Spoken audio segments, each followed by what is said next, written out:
Bueno, buenas tardes.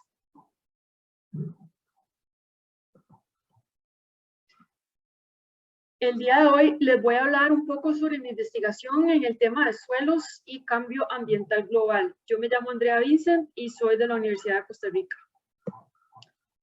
Este trabajo que les voy a presentar ahora es en colaboración con varias personas, incluidas mi colega Silvia Álvarez Clare, la doctora Silvia Álvarez Clare, el doctor Roberto Cordero Solórzano de la Universidad Nacional y el ingeniero Carlos Sandí de la ERD, junto con muchos estudiantes, tanto de la UNA como de la UCR, que nos han ayudado a lo largo de los años a mantener estos experimentos y con el trabajo de campo y con análisis de datos. Entonces, bueno, cuando hablamos de cambio ambiental global, podemos hablar de cambios que tal vez no necesariamente suceden a escala planetaria, pero sí a escalas espaciales muy grandes. Un ejemplo es la conversión de uso de la tierra, el cambio de uso de la tierra, por ejemplo, pasando de bosques tropicales de bajura a monocultivos, como este cultivo de piña que indicamos aquí, que tiene una serie de efectos a nivel ambiental a escalas grandes. Esto termina, por ejemplo, afectando las propiedades de la superficie y puede cambiar la precipitación regional, para dar algún ejemplo. Otro ejemplo es la extinción masiva de diferentes especies, la pérdida masiva de biodiversidad en la que estamos ahora. Inclusive científicas y científicos han mostrado evidencia de que estamos actualmente en la 6ª extinción en masa. Y también el caso de especies invasivas, como esta fotografía del pez león, una especie de pez del Océano Índico que está en nuestras costas y está empezando a ser un problema. Ahora, hay otros tipos de cambio ambiental global que suceden en las capas bien mezcladas de fluidos en nuestro planeta, por ejemplo, en la atmósfera y en los océanos, y uno de ellos, el que es uno de los más serios actualmente, es obviamente el cambio climático, ¿verdad? Por aumentos en las concentraciones atmosféricas de dióxido de carbono. También tenemos el arrelamiento de la capa de ozono, lo cual aumenta la cantidad de radiación ultravioleta que nos llega. Los cambios en los ciclos biogeoquímicos de nutrientes, de macronutrientes vitales para el crecimiento de las plantas, como el nitrógeno y el fósforo, lo cual ha llevado a problemas graves de eutrofización en cuerpos de agua. Y yo argumentaría que la contaminación de plásticos en el mar es yo ya clasificaría como un cambio ambiental global, porque estas minúsculas partículas de plástico se distribuyen ampliamente en el mar y los cuerpos de agua a través de corrientes planetarias. Entonces, bueno, en esta charla en particular, bueno, yo trabajo principalmente con estas dos áreas, cambio climático y cambio ambiental global, pero el día de hoy me gustaría enfocarme en esta parte, los cambios en los ciclos biogeoquímicos, en particular de nitrógeno y de fósforo en bosques tropicales.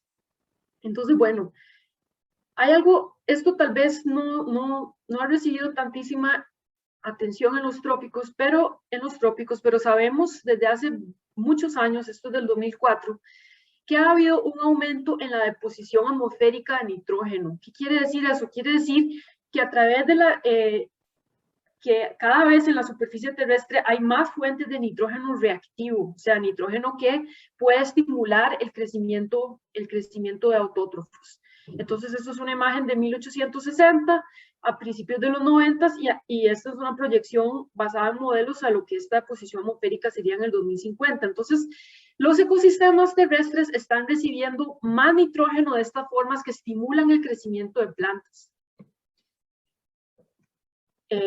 Otro nutriente, que es otro macronutriente esencial para la vida en el planeta, es el fósforo. Y aunque el fósforo no tiene una fase gaseosa de la misma manera que el nitrógeno, lo que es preocupante el fósforo está principalmente, la fuente primaria del fósforo está principalmente en yacimientos minerales, como esta mina que está aquí. Hay minas importantes en Marruecos, en Canadá, y ese es el fósforo que se mina para la agricultura.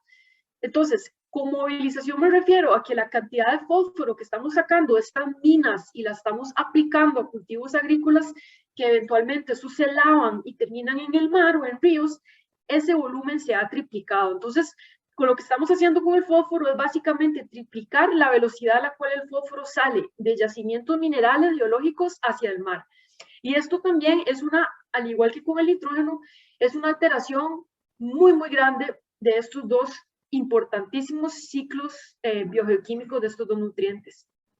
Aquí tenemos otro gráfico para ilustrar cómo ha aumentado el consumo de fertilizantes inorgánicos fosfatados desde 1900 hacia los 2000. Es muy, muy fuerte. Entonces, la pregunta central del trabajo que les quiero responder hoy está enfocada en entender cómo responden las plantas a cambios en estos recursos, en estos dos, nitrógeno y fósforo, que estamos alterando tanto con estos cambios en los ciclos bioquímicos. Las plantas obviamente necesitan luz, agua, dióxido de carbono y nutrientes para vivir, y pueden responder a cambios en estos cuatro recursos de una manera a nivel molecular, a nivel fisiológico, a nivel de población, a nivel de ecosistema o a nivel de paisaje. Y estas respuestas tienen consecuencias, ¿verdad? Tanto para las plantas como para todos los organismos que dependen de esas plantas y los procesos ecosistémicos que están controlados y dependen de esta respuesta de las plantas, pero también muy importante, esto tiene bucles de retroalimentación positivos o feedbacks.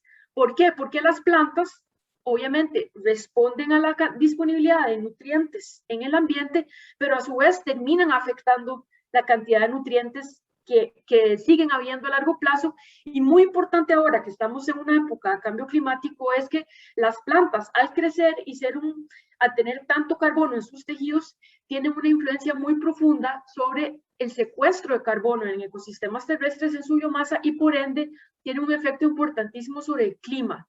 Entonces, entender cómo responden las plantas a cambios en recursos y en particular a los nutrientes, que es lo que yo voy a estar hablando aquí hoy, es importante para entender cómo van a funcionar los ecosistemas del futuro y si ellas van a poder seguir cumpliendo esta gran labor de sumidero de carbono que han estado realizando hasta la fecha, y ayudando a que las concentraciones atmosféricas de dióxido de carbono hoy en día no sean tan altas como deberían de ser, tomando en cuenta todo el dióxido de carbono que hemos emitido a la atmósfera. Eso es muy, muy importante. Entonces, en este estudio nosotros nos enfocamos en estos dos niveles. ¿Cómo responden las plantas a cambios en disponibilidad de nutrientes a nivel de ecosistema? Entonces, para investigar este tema y probar algunas hipótesis, utilizamos un experimento de fertilización a largo plazo. Los experimentos de fertilización son la manera más directa, una de las maneras más directas de probar cómo responden las plantas a la disponibilidad de nutrientes, cuál es la relación entre las plantas y los nutrientes. Importantemente, a cuál nutriente es que las plantas responden más, cuál de esos nutrientes es que las estimula más en su crecimiento. Entonces, este experimento lo montó Silvia Álvarez Clare hace 12, 13 años ya, y consiste de 4 tratamientos: un control, un tratamiento de edición de nitrógeno, un tratamiento de edición de fósforo individualmente, y un cuarto tratamiento donde se añade nitrógeno y fósforo juntos. Las dosis que se utilizan son las mismas dosis que se han utilizado en otros experimentos de este tipo alrededor del mundo, con el fin de que sean comparables. Esto está ubicado en la Reserva Forestal de la Universidad Earth, en Guásimo, en Limón, ¿verdad? En la vertiente del Caribe, en un bosque lluvioso tropical de bajura. Es un diseño de bloques con replicación completa. Son 6 parcelas por tratamiento, por un total de 24 parcelas. Cada parcela tiene 30 por 30 metros, pero solamente se mide el núcleo interno de 20 por 20. Y fertilizamos 2 veces al año durante 12 años. Ahora, una de las respuestas más enigmáticas de este experimento es que, bueno, el interés principal, o uno de los intereses principales, como les acabo de mencionar, era ver cómo respondían las plantas a esta adición de nutrientes, bajo el supuesto que los bosques tropicales, al crecer en suelos altamente meteorizados y lixiviados, y basándonos como en todo el dogma agrícola, digamos, el conocimiento agrícola, deberían ser suelos que están fuertemente limitados sobre todo por fósforo y un poco y también por nitrógeno. De manera que si añadimos esos nutrientes, eso debería causar una respuesta positiva en crecimiento de las plantas. Esto es una de las hipótesis más antiguas en ecología, entender qué nutrientes limitan el crecimiento de las plantas, y durante muchísimo tiempo se creía o se decía que el fósforo era el principal nutriente limitante para el crecimiento de las plantas, por estar en suelos tan meteorizados, lixiviados, donde todo el fósforo en las rocas ya se convirtió a formas que ya no están químicamente biodisponibles para las plantas. Y lo que se encontró aquí fue que aquí en el eje Y tenemos la tasa de crecimiento de los árboles en milímetros por año, y aquí tenemos el tratamiento, control, adición de nitrógeno, adición de fósforo y adición de nitrógeno y fósforo juntos. Cada uno de estos puntos representa el promedio del crecimiento de todos los árboles, todos los individuos en cada parcela. Entonces, como pueden ver, son 4 parcelas bueno, este es el promedio por parcela. El resultado principal de esto que nos demuestra es que después de 12 años de fertilizar un bosque, no hay diferencias en el crecimiento de las plantas. O sea, uno podría concluir viendo esto, que las plantas no sufren de ningún tipo de limitación por nutrientes. ¿Por qué? Porque al añadirles yo más y no ver una respuesta, significa que la fertilización no las está aliviando de ninguna carencia de nutrientes. Simplemente no les importa, siguen creciendo como siempre han crecido. Entonces esto es un resultado que es bastante sorprendente, y bueno, en realidad no es tan sorprendente. Ya hay un cuerpo más de estudios parecidos que están demostrando que las respuestas son bastante heterogéneas entre bosques, pero sí es interesante porque como que va un poco en contra de las teorías que han estado establecidas durante mucho tiempo. Entonces, a raíz de este resultado, nos hicimos 2 preguntas de investigación. Entonces, la primera pregunta es, los árboles ya vimos que no están respondiendo a la fertilización. ¿Por qué será? ¿Será a causa del suelo? Puede ser que tal vez los tratamientos, estas 2 fertilizadas por año no están funcionando, o sea, no estamos logrando aumentar la disponibilidad de esos nutrientes en el suelo. O la segunda, o tal vez es que simplemente el sitio ya de por sí es demasiado fértil, entonces ya los árboles están tranquilos, y añadirles más nutrientes no tiene ningún efecto porque ya tienen todos los nutrientes que necesitan. O tal vez otra tercera hipótesis es que tal vez simplemente es que no la pegamos con el experimento, y que el nitrógeno y el fósforo, a diferencia de lo que normalmente se cree que son los 2 macronutrientes más importantes, no son tan importantes como otros nutrientes, tal vez cationes, tal vez potasio, calcio, etc. La segunda pregunta que nos hacemos es que, bueno, si los árboles no están respondiendo, tal vez tiene que ver con los microorganismos del suelo. Sabemos que las plantas y los microorganismos están en una lucha, una competencia constante para absorber nutrientes, y que los microorganismos muchas veces les ganan a las plantas en adquirir estos nutrientes. Tal vez ellos se están llevando todos los nutrientes. O tal vez lo que pasa es que las plantas no están limitadas, pero tal vez los microorganismos sí. Entonces, nos estamos enfocando mucho en los árboles, pero en realidad hay que volver la mirada hacia los microorganismos del suelo. Entonces, bueno, vamos a probar aquí nos decidimos entonces a probar algunas de nuestras primeras hipótesis, que es que los tratamientos no están funcionando. Aquí en este gráfico que les muestro tenemos una comparación en la cantidad de fósforo y la cantidad de nitrógeno en el suelo desde el momento en que empezó el experimento en el 2007 hasta el momento en que se muestró el suelo en el 2018. Entonces, una relación, unos valores de 0 indican que no hay cambio, o sea, los valores del 2018 menos del 2007 no hay diferencia. Si tenemos valores por encima, quiere decir que hay un aumento. Entonces, aquí, ¿qué podemos ver? Para fósforo, podemos ver que en los tratamientos donde se añadió fósforo, en este y en este, efectivamente logramos aumentar el fósforo en el suelo como en un 30% en relación a los tratamientos donde no se añadió fósforo. Sin embargo, con el tratamiento de nitrógeno, ven que bueno, aquí hay unos valores negativos que tienen que ver con una cuestión de cambio de laboratorio, pero lo que sí pueden ver es que casi todos están sobre una misma línea. Entonces, nosotros interpretamos esto como que los valores de nitrógeno entre el 2018 y el 2007 no han cambiado significativamente a través del tiempo. El fosfato y el nitrato en el suelo siguieron estos mismos patrones. Entonces, lo que eso nos está diciendo es que el tratamiento de fósforo sí está funcionando, pero el tratamiento de nitrógeno, el nitrógeno extra no se está acumulando el suelo. Si no se está acumulando el suelo, se está yendo a otro lado. Entonces, bueno, ¿qué fue otro resultado interesante que vimos? Bueno, ¿a dónde es que se está yendo ese nitrógeno extra que no se está quedando en el suelo? En el 2013 medimos emisiones de flujos de óxido nitroso.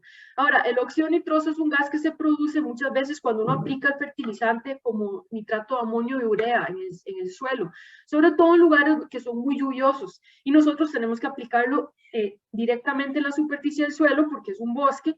Entonces, este gráfico lo que muestra en el eje Y, vemos la tasa de flujo de óxido nitroso, ¿verdad? En centímetro cuadrado por hora, y aquí vemos las tasas de emisión medidas una vez al mes. Entonces, estas flechas son los dos momentos en ese año donde aplicamos el fertilizante nitrogenado. Cuando se aplica en momentos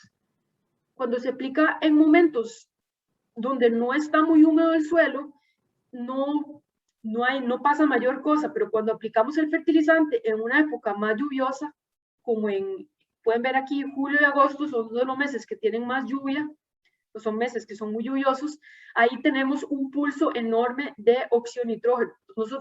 Y también tenemos una baja en las concentraciones de oxígeno del suelo. Estas dos condiciones, bajas condiciones de oxígeno, concentraciones de oxígeno en el suelo y alta lluvia, son condiciones que propician las emisiones de óxido nitroso en el suelo. Entonces creemos que por lo menos una parte del nitrógeno que estamos añadiendo en el fertilizante se volatiliza y por eso es que no se llega a acumular en el suelo. Sin embargo, es difícil creer que todo el fertilizante se esté perdiendo de esta manera. Entonces, esta pregunta aún no la podemos contestar muy bien. Pasamos a la segunda hipótesis, que era subhipótesis, que tal vez nuestro sitio de investigación donde estamos haciendo este experimento de fertilización es naturalmente muy fértil. Entonces, no importa cuánto nutrientes añadamos, las plantas no van a responder.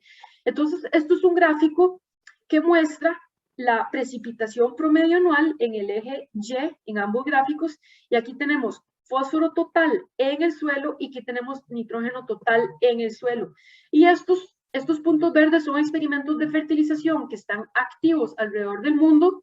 Los negros son experimentos que estuvieron activos en el pasado y los azules son lugares donde se quieren empezar experimentos nuevos de fertilización.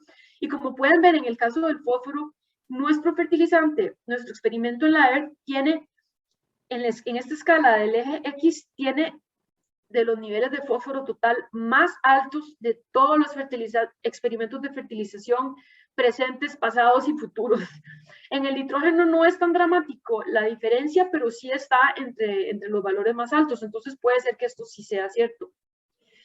Esta otra fuente de evidencia que nos muestra, bueno, algo que tal vez es interesante notar es que el fósforo total y el nitrógeno total no dan la última palabra, o sea, son altos, pero no todo ese fósforo total y nitrógeno total están inmediatamente biodisponibles para las plantas. Entonces, esto es el resultado de un ensayo que se llama una fraccionación de Hadley, donde el fósforo total se separa en diferentes fracciones dependiendo de qué tan fácil se pueden extraer de ese suelo. Y el supuesto es que las formas o las fracciones del fósforo que se pueden extraer con químicos no agresivos, por ejemplo, agua o bicarbonato, son fracciones que están muy altamente biodisponibles para las plantas, y fracciones de fósforo que solamente son extraíbles con ácidos o hidróxido de sodio no están muy biodisponibles. Entonces, si nos fijamos en esta gráfica, en realidad, menos del 1% del fósforo total está en esta fracción altamente biodisponible para las plantas. Esto también puede ser de esto. Entonces, en realidad, a pesar de que el fósforo total es muy alto, el fósforo inmediatamente biodisponible para las plantas no lo es. Entonces, aquí hay como, bueno, pues hay como, no está muy claro el asunto, ¿verdad? De que realmente las parcelas sean extremadamente fértiles. Y la otra subhipótesis que teníamos era que, bueno, tal vez es que estamos añadiendo nitrógeno y fósforo, pero esos no son los principales nutrientes limitantes, sino que hay otros nutrientes que son importantes. Este gráfico que está aquí, estos tres paneles, muestran las concentraciones de potasio calcio y magnesio, ¿verdad? Que son otros nutrientes muy importantes para las plantas. Esto es relacionado con biomasa epígea, o sea, por encima de la superficie, pero no se preocupen tanto. El objetivo de esta gráfica es mostrarle, bueno, esto es el rango de valores, ¿verdad? Que hay concentraciones bajas y concentraciones altas a la derecha. El rango de valores que se reporta en un estudio a lo largo de la cuenca de la Amazonía central. Estos flechas que están aquí rojas es el ámbito de valores, este es el ámbito de valores para la Amazonía central, ¿verdad? Todo el rango de izquierda a derecha en estos gráficos, y estas flechas rojas es el ámbito de valores para estos tres nutrientes que nosotros observamos en el experimento de fertilización nuestro en la Earth. Entonces, ¿qué es lo interesante de este gráfico? Que la cuenca, bueno, la parte de la Amazonía central es una de las partes, es uno de los suelos tropicales más infértiles alrededor del mundo, con las concentraciones de cationes más bajas de todo el mundo. Entonces, el hecho de que nuestro experimento esté dentro de esos rangos, esos ámbitos de valores, indica que muy probablemente nuestro sitio sí tiene valores de cationes altos. Entonces, aquí estaríamos como, necesitaríamos otro tratamiento de adición de estos cationes para poder entender mejor esta respuesta de cambios de recursos en las plantas. Bueno, la segunda pregunta que teníamos era, ok, nos enfocamos mucho en las plantas, ¿cómo responden las plantas? ¿Cómo responden las plantas a cambios en los recursos disponibles que tienen? Pero ¿qué pasa con los microorganismos? Entonces, para evaluar esto, medimos varias cosas. La primera cosa que medimos fue la actividad enzimática del suelo. El suelo está lleno de enzimas producidas por raíces de las plantas y por microorganismos que las utilizan para mineralizar nutrientes y obtener nutrientes en formas químicas que ellos pueden asimilar. Entonces, la actividad enzimática es un indicador de la demanda microbiana de nutrientes. Y añadir un nutriente que es limitante para los microorganismos debería reducir la actividad de las enzimas utilizadas para obtenerlos. Pero de 9 enzimas que medimos, solamente aquí hay un error, solamente la enzima fosfatasa redujo su actividad con la fertilización. Esta es una enzima que es muy importante para mineralizar ésteres de azufre orgánico en formas inorgánicas. Y es una respuesta bastante enigmática en realidad, que tenemos que investigar un poco más qué es lo que podría estar sucediendo aquí, porque el azufre no es como un nutriente que normalmente uno diga, pues, es como lo más importante para el crecimiento de las plantas y de los microorganismos, pero bueno.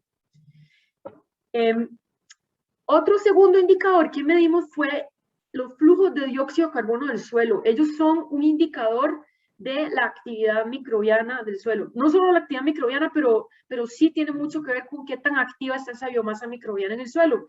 Entonces, la hipótesis que teníamos era que si los microorganismos, de nuevo, están limitados por un nutriente, al añadir ese nutriente, va a haber un estímulo en los flujos de CO2 del suelo por un aumento en la respiración heterotrófica. Entonces, aquí lo que hicimos, en el eje Y tenemos los flujos de dióxido de carbono del suelo, y aquí tenemos días desde la fertilización. Entonces, medimos los flujos un día antes de fertilizar, fertilizamos aquí, y después medimos los flujos un día después, 3 días después, 9 días después y 124 días después. Y lo que notamos fue que realmente hubo un efecto de añadir nitrógeno que duró solamente un día y el resto del tiempo no. Esto creemos que es un artefacto del fertilizante que produce dióxido de carbono por un proceso abiótico que no tiene nada que ver con microorganismos. Entonces, lo que el resto demuestra es que a largo plazo los microorganismos la actividad microbiana a largo plazo no está siendo estimulada por estas diferencias en nutrientes. Algo interesante que notamos, de nuevo, con la actividad microbiana es que las tasas de descomposición, ¿verdad? Que es un proceso microbiano, sí están estimuladas con la adición de fósforo. Entonces, como pueden ver aquí, esta es una constante de descomposición. Esto es el resultado del trabajo de tesis de licenciatura de David Matei en la UNA, y él encontró aquí que la tasa de descomposición sí está estimulada en las parcelas que reciben fósforo. Y también hay una mayor inmovilización de fósforo en las parcelas, en la hojarasca, en las parcelas fertilizadas. Entonces, aquí tenemos cierta evidencia que los microorganismos sí están respondiendo a la adición de fósforo. Y otro resultado interesante de fósforo es que aumenta la desnitrificación a largo plazo, y esto no sabemos muy bien tampoco por qué es. Aquí tenemos de nuevo el flujo de óxido nitroso a lo largo del tiempo, a lo largo de un año entero con mediciones mensuales, y podemos ver que las parcelas que reciben fósforo, o sea, las líneas amarillas y las líneas grises, siempre los flujos de óxido nitroso siempre son más altos que los flujos de las parcelas anaranjadas y amarillas, que son las que no reciben fósforo. Y esto es significativo. Entonces, para terminar, ¿cuáles son nuestras conclusiones? Bueno, ¿por qué no están respondiendo los árboles? El tratamiento de fósforo definitivamente funciona y el de nitrógeno no está claro. Puede ser que no está funcionando tan fuertemente como el de fósforo. El sitio es bastante fértil, pero tampoco podemos saltar a conclusiones y decir que es que no hay limitación por fósforo, porque el fosfato lábil no es realmente excepcionalmente alto comparado con otros bosques tropicales. Lo que sí podemos concluir, o hay evidencia de que si hay un nutriente limitante, tal vez sean los cationes, porque parece ser que nuestros suelos tienen pocos cationes. Entonces, ¿qué pasa con los microorganismos? En general pareciera ser que los microorganismos están respondiendo más que las plantas. Vimos evidencia de limitación de fósforo en algunos procesos microbianos, como la descomposición y la desnitrificación. Hay algunos efectos del nitrógeno en microbios, pero son más débiles, como la actividad sulfatasa y un pico corto en CO2, que no nos queda claro todavía que sea realmente por nitrógeno, sino artefactos de pH y otras cosas. Y esta falta de limitación microbiana y más evidencia de limitación por fósforo en microbios sí sería consistente con lo que se ha encontrado en un montón de otros estudios de bosques tropicales lluviosos de bajura, según un metaanálisis que se fue publicado en el 2018. Muchísimas gracias por su atención.